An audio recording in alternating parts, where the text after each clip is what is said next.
Bismillahirrahmanirrahim. Dear students, Assalamu alaikum.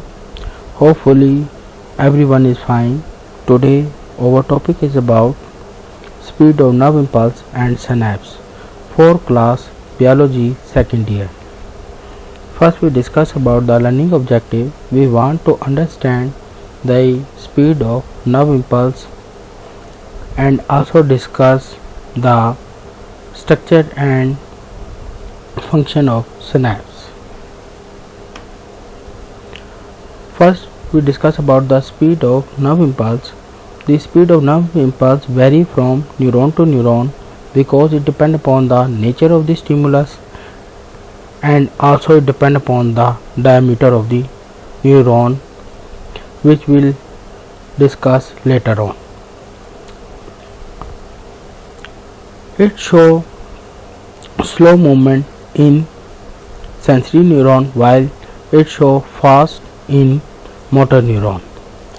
सबसे पहली बात तो ये कि जो नर्व इम्पल्स ट्रैवल करती है न्यूरॉन टू न्यूरॉन वो डिफरेंट होती हैं, उनकी जो स्पीड है वो डिफरेंट है. सेंसरी न्यूरॉन कैरी करती है मैसेज को, वहाँ पे जो स्पीड है वो स्लो है as compared to motor neurons. Motor neurons जो हैं वहाँ पे मैसेज के जो है फैक्टर तक ले के जाना होता है, इसलिए इसकी स्पीड क्या होती है, फास्ट होती है. न्यूरॉन का स्ट्रक्चर के बारे में अगर देखा जाए तो हमारे पास मेलिनेटेड न्यूरॉन्स भी प्रेजेंट है और नॉन मेलिनेटेड न्यूरॉन्स भी प्रेजेंट है. जो मेलिनेटेड न्यूरॉन्स हैं उसमें मैक्सिमम स्पीड होती है और वो जो मैक्सिमम स्पीड रिकॉर्ड की गई है या जो वैल्यू है इसकी मैक्सिमम स्पीड इन मेलिनेटेड न्यूरॉन वो है 120 मीटर पर सेकेंड. और उसकी जो रीज़न है कि इसमें मैक्सिमम स्पीड जो आ रही है वो 120 मीटर पर सेकेंड आ रही है, वो उसकी रीज़न ये है ड्यू टू सेलेटरी कंडक्शन. सेलेटरी कंडक्शन से मुराद जंपिंग मूवमेंट है, क्योंकि मेलिनेटेड है उसके ऊपर में ब्रेन जो है फैटी लेयर जो है वो डिपॉजिट हुई है, जिसकी वजह से वो सेल टू सेल जो है वो जंपिंग मूवमेंट होती है, जिसकी वजह से वो फास्टर जो है उसकी मूवमेंट होती है as compared to the non myelinated neurons में. फर्दर अगर हम देखें, अगर our body is can be 1.5 metre in length, so a nerve impulse can be travel 60 to 70 times in a second throughout the body. अगर body जो है, अगर हमारी बॉडी 1.5 मीटर इन लेंथ है तो तकरीबन 60 to 70 टाइम्स जो है नर्व इम्पल्स ट्रैवल करती है through out the body in a second. तो एक सेकंड में 60 to 70 टाइम्स उसने ट्रैवल करना होता है, जिसकी मतलब ये है कि नर्व इम्पल्स की स्पीड बहुत ज़्यादा है. और इसकी रीज़न क्या है, because it depend upon the diameter of neuron, जिसको मैंने पहले भी कहा कि दो चीज़ों पे हमारी speed of nerve impulse depend कर रही है. एक तो आपके डायमीटर है जो हम, और दूसरा आपका नेचर ऑफ स्टिमुलस है. तो डायमीटर के हिसाब से अगर इसकी डायरेक्टली प्रोपोर्शन है, जितनी थिकनेस ज़्यादा होगी उतनी ज़्यादा स्पीड होगी. तो nerve impulse faster in thick neurons while it is slower in thin neuron. तो और जितनी ज़्यादा नर्व इम्पल्स थिक होगी उतनी ही ज़्यादा स्पीड ज़्यादा होगी, नर्व इम्पल्स की स्पीड ज़्यादा होगी. जबकि अगर उसकी थिकनेस कम है, थिन है वो, तो उसकी स्पीड भी स्लो होगी. तो ये तो था स्पीड ऑफ न्यूरॉन के by speed of nerve impulse in neuron, कैसे जो है वो ट्रैवल हो रही है और उसकी स्पीड कैसी होती है. अब हम डिस्कस करते हैं सिनैप्स के बारे में. सिनैप्स को हम कैसे डिफ़ाइन कर सकते हैं, how we can define the synapse. It can be define as the junction of axon ending of one neuron and the dendrites of the next neuron. जो जंक्शन बनता है, जो गैप बनता है ऑक्सोन ऑफ वन न्यूरॉन का, जो ending में जो एक ऑक्सोन है उसकी एंडिंग में जो जंक्शन बन रहा है डेंड्राइट के साथ ऑफ दी सेकंड न्यूरॉन के तरह, जो भी नेक्स्ट न्यूरॉन होगा उसके साथ, तो उस जंक्शन को या उस गैप को हम क्या बोलेंगे, सिनैप्स बोलेंगे. ये जो नर्व इम्पल्स ट्रैवल करती है वो from one neuron to another neuron, ये बाय सिनैप्स के थ्रू ट्रैवल कर रही होती है. जो नर्व इम्पल्स हमारी ट्रैवल करेगी एक न्यूरॉन से दूसरी न्यूरॉन तक, वो जो प्रोसेस होता है उस वो जो जंक्शन के थ्रू जो ट्रैवल हो रही है उस जंक्शन को क्या बोलेंगे, सिनैप्स. और इस तरह नर्व इम्पल्स हमारी ट्रैवल करती है. जो बेसिकली जो ऑक्सीजन का टर्मिनल एंडिंग वाला जो हिस्सा है वो ग्लोबुलर इन शेप है और there is no cytoplasmic connection. इनके दरम्यान में किसी किस्म का भी साइटोप्लाज्मिक कनेक्शन नहीं होता बिटवीन द ऑक्सीजन और डेंड्राइट्स ऑफ द न्यूरॉन। जो एक का ऑक्सीजन और दूसरे का डेंड्राइट्स है, इनके दरम्यान में किसी किस्म का साइटोप्लाज्मिक कनेक्शन नहीं है, बल्कि इनके दरम्यान में जो गैप है जिसके थ्रू ये प्रोसेस चल रहा है, जिसे हम क्या बोल रहे हैं, जंक्शन प्रेजेंट है, जिसे हम सिनेप्स कहते हैं। और उस माइक्रोस्कोपिक गैप को हम कहते हैं सिनेप्टिक क्लेफ्ट। फर्दर हम इसको डिस्कस करेंगे डायग्राम के थ्रू। ये मैंने डायग्राम बनाई है, इसमें अगर आप देखें ये मैंने न्यूरॉन्स का स्ट्रक्चर बनाया है।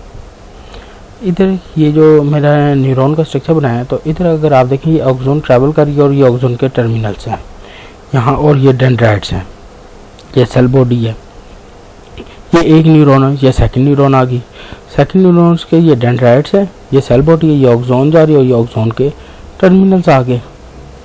अब हम देखते हैं कि इसका स्ट्रक्चर को, ये जो गैप बना हुआ है, इस स्ट्रक्चर को हम फर्दर जो है वो आप समझें बड़ा करके देखें तो हमें क्या नज़र आता है कि ये जो एक्सोन है, जो ये ग्लोबुलर इन शेप है, इसकी एंड क्या है, ग्लोबुलर इन शेप है, और इधर से ये डेंड्राइट्स है, ये मैंने डेंड्राइट्स का स्ट्रक्चर बनाया हुआ है।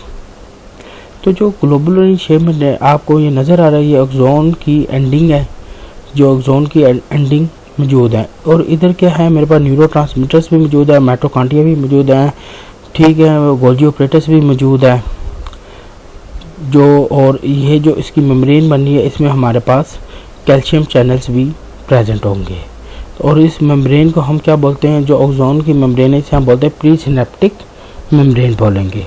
जबकि डेंड्राइट्स के में आप देख लें तो डेंड्राइट्स में सोडियम चैनल्स प्लस जो है रिसेप्टर प्रोटीन्स मौजूद होती हैं, और इसकी मेम्ब्रेन को हम क्या बोलते हैं, पोस्ट सिनेप्टिक मेम्ब्रेन। डेंड्राइट्स की मेम्ब्रेन को हम क्या बोलेंगे, पोस्ट सिनेप्टिक मेम्ब्रेन, और इसके पास स्पेशल प्रोटीन्स मौजूद होती हैं जिनको हम रिसेप्टर प्रोटीन्स कहते हैं, और जो स्पेशल चैनल्स मौजूद हैं जिनको हम सोडियम चैनल बोलेंगे। ये जो हमें माइक्रोस्कोपिक गैप नज़र आता है, इसको हम क्या बोलेंगे, सिनेप्टिक क्लेफ्ट बोलेंगे, जो कि प्रोसेस जो इसके दरमियान में जो एक्शन मेम्ब्रेन पोटेंशियल जो जनरेट होती है, और जो ओवरऑल प्रोसेस होता है जिसमें वन जो नर्व इम्पल्स ट्रैवल करती है वन न्यूरॉन से सेकंड न्यूरॉन तक, उस पूरे प्रोसेस को हम क्या बोलेंगे, सिनेप्स बोलेंगे। तो ये तो स्ट्रक्चर था कि न्यूरॉन्स के बारे में, कि सिनेप्टिक क्लेफ्ट कैसे बनती है और उनके दरमियान में जो सिनेप्स कैसे, और जो जंक्शन बन रहा है जिसकी मदद से वन न्यूरॉन जो है सेकंड न्यूरॉन तक जो है नर्व इम्पल्स को ट्रैवल करता है, और इस होल प्रोसेस को हम क्या बोलते थे, सिनेप्स। अब हम इसको फर्दर डिस्कस करते हैं कि इसमें हमारे पास कैसे जो है एक्शन मेम्ब्रेन पोटेंशियल जनरेट होगी। तो फर्स्ट आपको पहले ये चीज़ पता होनी चाहिए कि जो ऑक्सीजन है उसके पास क्या है, large amount of the mitochondria, Golgi operators and neurotransmitters हैं, जो पहले मैंने आपको बता दिया। गोल्जी ऑपरेटर्स का फंक्शन क्या है कि they are responsible for packing the neurotransmitter into vesicles which are called as neurotransmitter vesicles. फिर उसके बाद जो सिनेप्टिक क्लेफ्ट है उसके पास कैल्शियम और सोडियम आयंस मौजूद होते हैं, जो गैप बन रहा है उधर सोडियम आयन और सोडियम एंड कैल्शियम आयंस मौजूद हैं। फिर आपको पता है जो प्री सिनेप्टिक मेम्ब्रेन है, प्री सिनेप्टिक मेम्ब्रेन की जो मैंने आपको स्ट्रक्चर जो हमने डायग्राम में देखा, उसमें प्री सिनेप्टिक मेम्ब्रेन जो है वो ऑक्सोन में की मेम्ब्रेन जो बन रही है उसको हम प्री सिनेप्टिक मेम्ब्रेन कहते हैं, जिसने स्पेशल चैनल जो है चैनल प्रोटीन्स कैरी किए होते हैं बने में है, जिसको हम कैल्शियम चैनल्स या आयनिक चैनल्स बोलेंगे। और इसी तरह जो पोस्ट सिनेप्टिक मेम्ब्रेन है उसके पास रिसेप्टर स्पेशल टाइप्स के प्रोटीन्स मौजूद होती हैं जिनको हम रिसेप्टर प्रोटीन्स कहते हैं। और इसी तरह पोस्ट सिनेप्टिक मेम्ब्रेन के पास जो चैनल मौजूद है, स्पेशल चैनल मौजूद है, जिसे हम सोडियम चैनल कहेंगे। जब एक्शन मेम्ब्रेन पोटेंशियल जनरेट होती है वो कैसे जनरेट होगी कि जब न्यूरोट्रांसमीटर जो पैक्ड हुए हैं बाय गोल्जी ऑपरेटर्स, ये कैल्शियम आयंस जो चैनल्स मौजूद हैं प्री सिनेप्टिक मेम्ब्रेन में, वो ओपन हो जाएंगे और वो बाइंड कर देंगे न्यूरोट्रांसमीटर वेसिकल्स के साथ जो प्री सिनेप्टिक मेम्ब्रेन में मौजूद हैं। और जैसे ये न्यूरोट्रांसमीटर कैल्शियम आयन के साथ बाइंड करते हैं तो सिनेप्टिक क्लेफ्ट ये न्यूरोट्रांसमीटर अटैच हो जाते हैं रिसेप्टर सिनेप्टिक क्लेफ्ट के ज़रिए जो कैल्शियम आयन अटैच हुआ न्यूरोट्रांसमीटर्स के साथ, वो फिर स्पेशल जो है रिसेप्टर प्रोटीन्स जो पोस्ट सिनेप्टिक मेम्ब्रेन में मौजूद है उनके साथ जाकर अटैच हो जाएंगी।